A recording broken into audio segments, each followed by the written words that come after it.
She's entirely submerged. So we have a mission, a really simple mission in theory, because all that we need to do, we need to move these small tarantulas into these already prepared enclosures. But the catch is, the thing is, these 6 tarantulas are tiny Asian tarantulas, Asian burrowers, and if there is one thing that I know, that we know about Asian tarantulas, is that they can be super fast.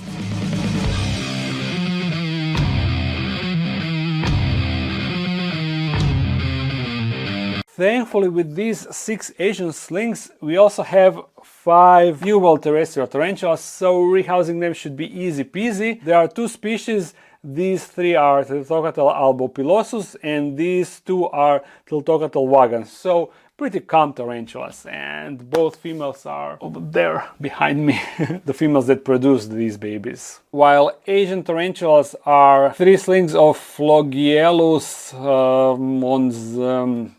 moniqueverdezae, maybe, I don't know. While this is Chilobrachys Cambodian blue, and these 2 are Chilobrachys species Saraburi. All 6 Asians are burrowers, so I prepared identical enclosures, which contains a lot of substrate, and you see a pre-made burrow. All 6 enclosures are the same, and that is the reason why I already prepared enclosures.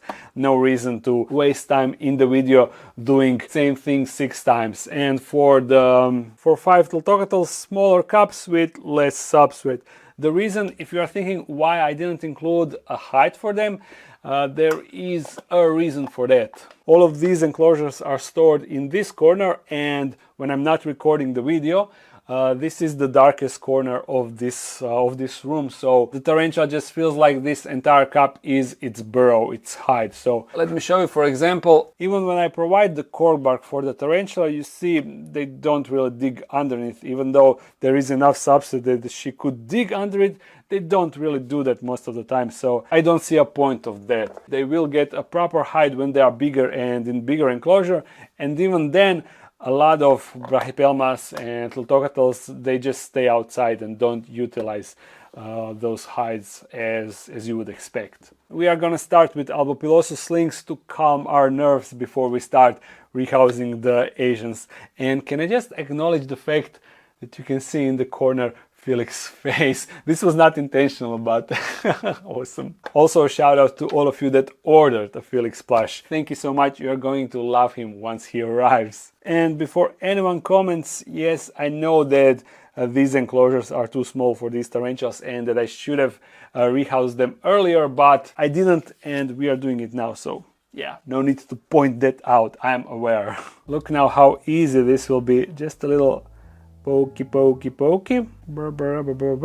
And the first inhabitant is inside of his enclosure. I am sure that he will be thrilled. And by the way, in case you don't know, these slings came from my first successful egg sac and actually gave away. Oh, it is kicking hairs. How cute. But what I wanted to say, I kept 3 for myself and I gave the rest to all of you subscribers that came to my stand on the Terra Plaza Expo in Hungary. They are super special. I will actually try to handle this one so we can get better shot of him or her. They are still tiny and I have no idea what sex they are. Here it is, and they are kind of super sluggish, and the reason for that could be I see that the third one molted, so maybe, I mean not maybe, for sure these 2 are in a pre-molt and will probably molt. Come on, stop kicking hairs at me. They should soon molt. Okay, let me put it inside of the new ankle. Oh, again with the hairs.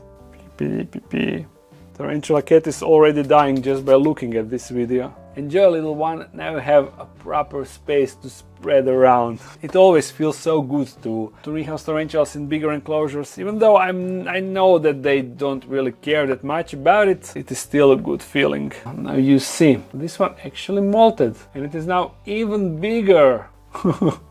Yeah, there's the molt. So I will not mess with this one. Just a simple poke and we are done. Actually, it doesn't look that bigger. I don't know. Maybe this one is actually slow and lagging behind on these two. Now we settle down a bit. Therefore, let's try to rehouse our first Chilobrachys. It will be a Chilobrachys species Cambodian blue. There it is, you can see the legs and the booty. But how to approach this? You see, now I'm utilizing this that I have hanged above the table. I'm just gonna put the enclosure inside of the enclosure, poke it, and hopefully it will stay within the boundaries of the enclosure, right? Only one way to find out, although catch cups at the ready. So just a little pokey, pokey, poke, poke, poke. Whoa! She actually pulled the whole stick. Ooh, you see, she's biting and she's so strong. Maybe this won't work as I thought. You see, she's in a... You cannot really see her inside because it is a bit dark. I'm really missing this light. At first I thought that I don't need it, but it seems that I will need to set it up. For now we will need to manage without it. Maybe I can try to poke behind her. No, this won't work. I'm gonna need to take some substrate out. Okay, maybe now. I will try to get her to go straight into the pre-made burrow. Steady now, steady. Oh. Yes, this is... No, wrong side. Wrong side, bro. I can do it like... Ugh, got him. I can't really say nailed it, but it is alright. And to be honest, I didn't really like this angle. Maybe I can use this for the light in the future. That would be the option. And at the same time, I can use it to set up the camera when I need an overhead shot. That would definitely work out. I wanted to peel off the label, but nope. I will need to print the new one. Just gonna write the number so I don't mix up all the tarantulas. I'm gonna use the same approach for next to Chilobrachys. This one is now actually facing us, so maybe she will go immediately where I want her to go. If I try like this... Oh, twitchy, but... Nailed it, huh? This now I can say nailed it for sure, because this was executed flawlessly. You see, the tarantula is down in the burrow and we are done. Simple and easy, simple and effective. The question is, can I replicate the success with the third and last Chilobrachys?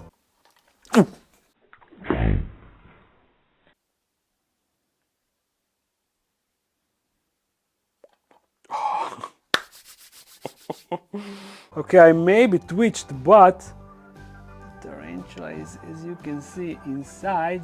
And now we can actually take a closer look, finally, to see this wonderful brownish looking tarantula that looks like any other tarantula sling, any other Chilobrachys sling, right? Okay, this could have gone south, but it didn't, thankfully.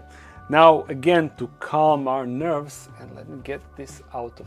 It's annoying to have it above my head like that. Now to once again chill a bit and calm a bit, we will rehouse the two remaining Tliltocatls, the Tliltocatl vagans. And I'm gonna do them one next to each other like this, you see? Just to show you how confident I am that this will go smooth, you see? There's the tarantula right there. Not a lot of difference between Tliltocatl albopilosus, but the difference is a bit subtle. You can see that they are a different tarantula. At least I think that I can see. That one will go inside of this enclosure.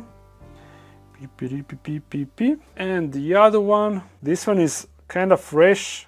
And you will clearly be able to... Come on, stop kicking hairs. You will clearly see the difference. You see these hairs, they definitely appear to be more purplish or something. Not purplish, but reddish, right? And look how fluffy they are, even as slings. You can see how the hairs are moving. So funny. In you go, little one, and hopefully your brother or sister will molt soon, so she will also get that nice coloration. Now the final challenge, this Phlogiellus. Am I pronouncing that right? Yeah, Phlogiellus. Not a common genus. I don't think that I ever had any other tarantula from this genus. And look at the booty of this one, huh? pretty large abdomen, which means that she is well fed. Let's continue our flawless rehouse streak. Oh, just a tiny but definitely manageable bolt. And to be honest, this... Move your...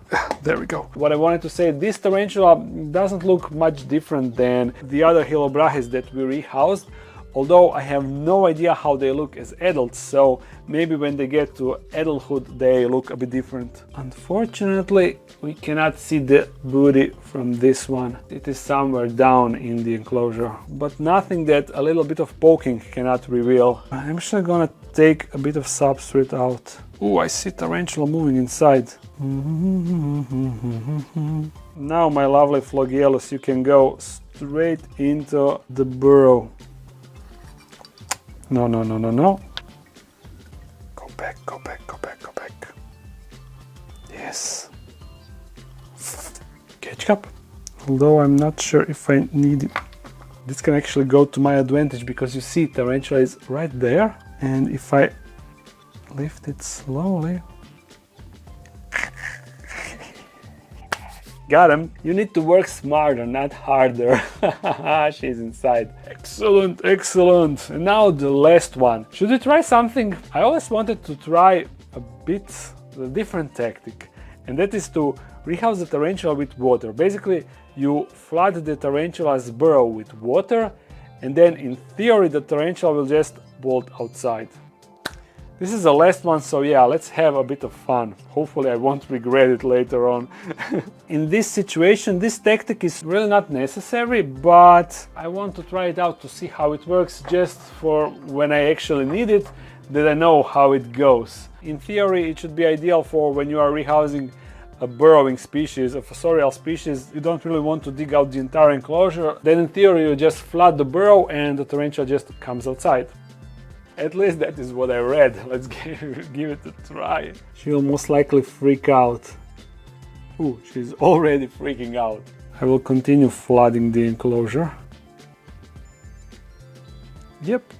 Oh, she's trying to hide the butt. What? Look at this. She's pretending to be a Hysterocrates gigas. You see, she's entirely submerged. Completely submerged. And the interesting thing is, their exoskeleton is hydrophobic, I think that's the word. They don't really get wet, and the water just bounces off their exoskeleton. So you can actually see how the air is holding on tarantulas, I assume, hairs on the legs. So this means that I will still need to poke her out, because she's just holding her ground. Come on, you are not the underwater creature. Ooh, she's also biting the straw. You see her there, she's sitting, not caring about the water, like nothing is happening. I will need to do the same thing. I will need to take the substrate out, and then... Bleh. This was some unnecessary complication. Nah. You see the little bolting machine. And she's basically not wet, like at all. Incredible. Let's see if I can get her out of these cables. No.